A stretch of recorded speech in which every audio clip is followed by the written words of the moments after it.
Olá pessoal, sejam muito bem-vindos mais uma vez aqui no canal Sítio Maranata. Aqui quem fala é Matilde. Hoje eu não tô no sítio, tô na cidade. Como eu já expliquei, por causa do meu trabalho, eu fico aqui a maioria do tempo. Mas um dia eu vou morar lá na chácara, lá no sítio, se Deus quiser, tá? E aí, então vamos retornar aqui ao fio da meada que estávamos falando antes, no último vídeo, estávamos falando sobre a rebelião no céu. E aí vamos seguir aqui com o livro Primeiros Escritos, da irmã Ellen White. Seguindo de onde paramos, Satanás e seus simpatizantes estavam lutando para reformar o governo de Deus. A reforma que eles queriam era mudar a lei e, com isso, também o Lúcifer queria tomar o lugar de Cristo, né? Ele ficou com ciúme, com inveja, porque ele não participava dos conselhos de Deus. Os conselhos eram os planos, né, de como seriam criados os seres humanos, a Terra, todos esses detalhes. E o Lúcifer queria ele criar. Ele ficou com um tamanho ciúme, inveja, né? E depois também acabou ficando com ódio. Então vamos seguir aqui.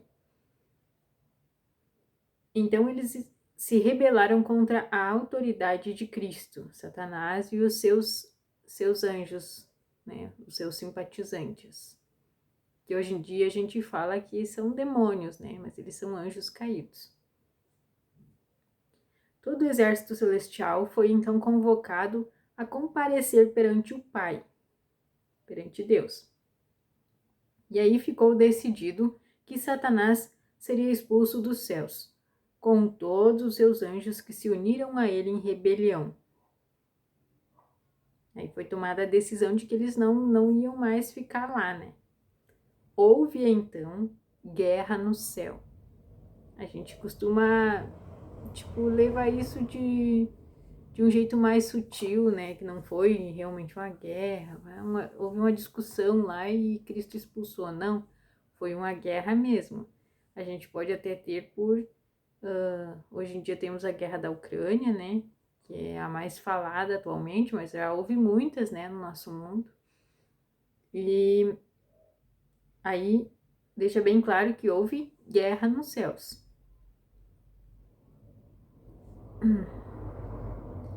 Os anjos se empenharam em batalha e Satanás desejava derrotar o Filho de Deus e os que estavam submissos à sua vontade. Mas os anjos leais prevaleceram e então Satanás e seus anjos foram expulsos do céu. Depois de ser expulso, e tendo ele compreendido que perdera para sempre a sua pureza e glória, arrependeu-se e desejou ser reintegrado no céu. Estava disposto a ocupar seu próprio lugar ou qualquer posição que lhe fosse designada. Mas não, o céu não devia ser colocado em risco. Todo o céu poderia vir a ser maculado se ele fosse recebido de volta, pois o pecado originou-se com ele e dentro dele estavam as sementes da rebelião. Tanto ele como os seus seguidores choraram e imploraram para serem de novo recebidos no favor de Deus. Que triste, né? Se arrependeram? Será que se arrependeram de fato ou era só por causa da circunstância em que estavam, que queriam voltar para o céu? Mas o pecado deles e seu ódio, inveja e ciúmes tinha sido tão grande que Deus não podia apagá-lo. Recapitulando, mas o pecado deles, o seu ódio, inveja e ciúmes tinha sido tão grande que Deus não podia apagá-lo. Tinha de permanecer a fim de receber a sua punição final. Teria sido fácil até, né? Se arrepender, voltar, mas não era tão fácil assim, né? Não tinha como só apagar e voltar ao normal, porque ele tinha ido muito longe para voltar. Quando Satanás se tornou inteiramente consciente de que não havia possibilidade de ser de novo acolhido por Deus, sua malícia e ódio começaram a ser manifestos e ele conversou com os seus anjos e estabeleceu um plano a fim de operar ainda contra o governo de Deus. Daí a gente vê aí que há uns segundos atrás ele estava arrependido, mas agora ele já não estava mais arrependido, ele queria fazer um outro plano, planejar um outro passo a passo aí, digamos, para derrubar com o governo de Deus. Até porque depois que ele viu que não ia ter jeito mesmo, que Deus não ia voltar atrás, a malícia dele, o ódio aflorou muito mais. Seguindo aqui.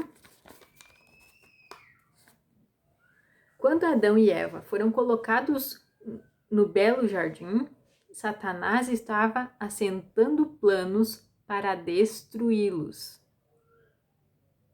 Então, recapitulando, ele já sabia que Deus ia criar o Adão e a Eva, ia criar a terra, e ele já estava, enquanto Deus criava, já estava lá maquinando, né? O que vai ser o próximo passo, o que eu vou fazer. E aí, seguindo aqui, quando Deus colocou o Adão e a Eva lá no jardim, Satanás estava assentando planos para destruí-los. De nenhuma maneira o casal feliz poderia ser privado de sua felicidade se eles obedecessem a Deus. Satanás não poderia exercer o seu poder sobre eles sem que primeiro eles desobedecessem a Deus e desmerecessem o seu favor. Algum plano devia ser delineado que os levasse à desobediência e os fizesse incorrer no desagrado de Deus. Então o diabo já sabia que Deus não tolerava a desobediência. Ele já sabia tudo desde o início, né? Até porque ele conhecia o céu, ele sabia como era a ordem lá, como era a hierarquia, ele sabia tudo como funcionava no céu e mais ou menos como Deus, de certa forma, pensava ou sentia. Ele sabia mais ou menos, né? Porque ele viveu lá. A gente não sabe quanto tempo ele viveu lá, a gente não sabe quanto tempo ele foi expulso antes de ser criado o homem, a gente não sabe quanto tempo levou, porque a Bíblia não nos explica os tempos, né? Ela nos explica coisas que aconteceram para a gente ficar ciente e saber escolher no nosso presente, né? Então é bem interessante a gente pensar por esse lado, que Satanás até, não sei se estava de fato arrependido ou se ele só fingiu, né? Se bem que a irmã Ellen White tem um outro livro que ela escreveu, que eu não tô lembrada agora o nome do livro, acredito eu que é Patriarcas e Profetas, mas não tenho certeza, em que ela fala que Satanás chamou a Cristo e Cristo veio falar com ele. Ele chamou um anjo que chamou Cristo, que veio falar com ele. E aí ele pediu a Cristo que ele queria retornar ao céu, que ele estava arrependido. Mas Cristo chorou, porque Cristo sabia que ele não estava arrependido de fato, que ele só estava arrependido por causa da consequência que ele estava sofrendo. Pensa bem, um ser que foi criado e desde sua criação ele estava no céu em perfeita harmonia, paz, e tinha os horários certos de louvor a Deus, de manhã e à tarde, e tudo era harmonia, perfeição, alegria, e de repente ele estava em um outro lugar, desolado, triste, escuro, e não tinha muita coisa para eles fazer, digamos, ele e os anjos caídos, né? E aí eles ficaram desesperados e queriam voltar a qualquer preço.